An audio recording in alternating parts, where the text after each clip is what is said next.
ever tried making Turkish coffee, which is also popular in the wider Middle East and parts of Europe, you may have noticed that you spend your time making it and trying to follow all the steps, but for some reason you never get that beautiful creamy froth on the top. When I first started making Turkish coffee, it always just kind of came out looking just lifeless and flat with no froth. So I started watching lots of YouTube videos, and I noticed that they would tell you everything to do and all of the techniques, and they would show you, spend a long time showing you how to make it. But then none of them would actually tell you why the coffee wasn't frothy, why it wasn't working. Theirs always looked good, but when I tried, it never seemed to work out. So here are my 10 top tips for making a cup of coffee you'd be really proud to serve someone. Let's get started. You're first going to want to lay out all the things you need to make a Turkish coffee. This includes cups, the jezva, which is a Turkish coffee pot you can see here, the wooden stirrer, the Turkish coffee itself, a teaspoon, and sugar if you need it, and also Turkish Delight, but we'll get to that. Now for this video, I'm using Mehmet Efendi Turkish coffee. I just find this to be really the best Turkish coffee that you can drink. I've had other Turkish coffees and they can very often taste metallic or slightly bitter, but if you can know of a better Turkish coffee, please do mention it in the comments below. It's really important that you use fresh coffee. That's coffee that's not more than a month old. So how much coffee do you need to add to your Turkish coffee? The answer is one really big heaped teaspoon. Now why is that important? Because more coffee means more oils in the coffee, and more oils in the coffee means more creamer, and then you're going to get that beautiful frothy foam in the coffee.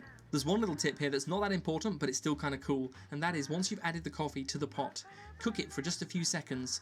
This just helps warm that coffee slightly and just give it that little bit of heat and just release some of those oils. And remember, these are the oils that are going to make you a really frothy cup of coffee. Next, add the water. It's really important to use fresh water, so that means water where you've left the tap running for a long time. Don't use really stale water. The reason why is that if you use fresh water, you get more bubbles and more kind of air in it, and that just seems to help the froth, and it also seems to help the flavour. So that you get the right amount of water, pour the water into the Turkish coffee cups first, and then empty the Turkish coffee cup into the jezva. In this case I'm making 2 cups of coffee, so I'm going to use 2 cups of water. So now we've added our coffee to the jezva, we've turned on the heat, we've added our water, but now we have to stir it. And this is a tip that took me some time to find, and that is to use a piece of wood to stir it. I don't really know why you're supposed to use a piece of wood to stir it, but somehow it just gives better results. So now, using a wooden stick, you're going to want to go and stir the coffee. You don't really need to go ahead and stir deep down to the whole coffee. You only really need to stir very lightly to get the granules on the top. You'll know that you've done this once the coffee starts to look a little bit lighter on the top. At this point, you're probably going to be tempted to just go ahead and do something else, but you should never do this. The reason why you should never leave your Turkish coffee pot unattended is that Turkish coffee, for some reason,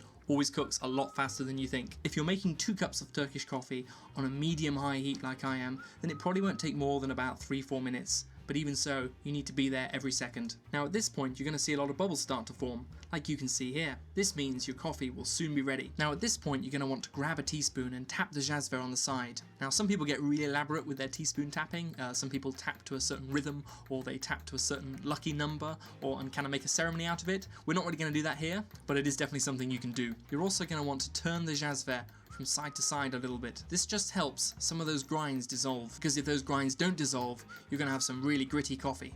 And we're just going to quickly take a closer look here.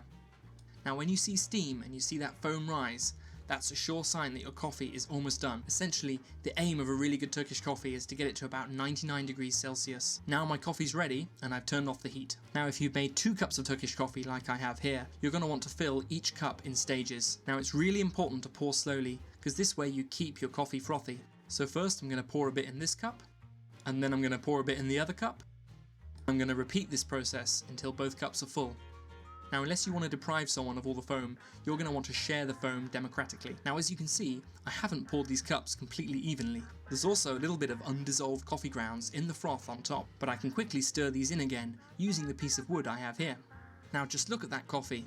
It's looking frothy, it's looking foamy, and it's looking creamy, and it's looking ready to drink. But there's just one thing we need to add. Turkish Delight, or lokum as they call it in Turkey. My favourite flavours are rose and pistachio. If you follow all or even just some of these tips, you hopefully won't have to make about 100 bad cups of coffee like I did. Lastly, if you want to see more videos like this, please press the subscribe button in the bottom right hand corner, because that would really help me out. Good luck with your Turkish coffee.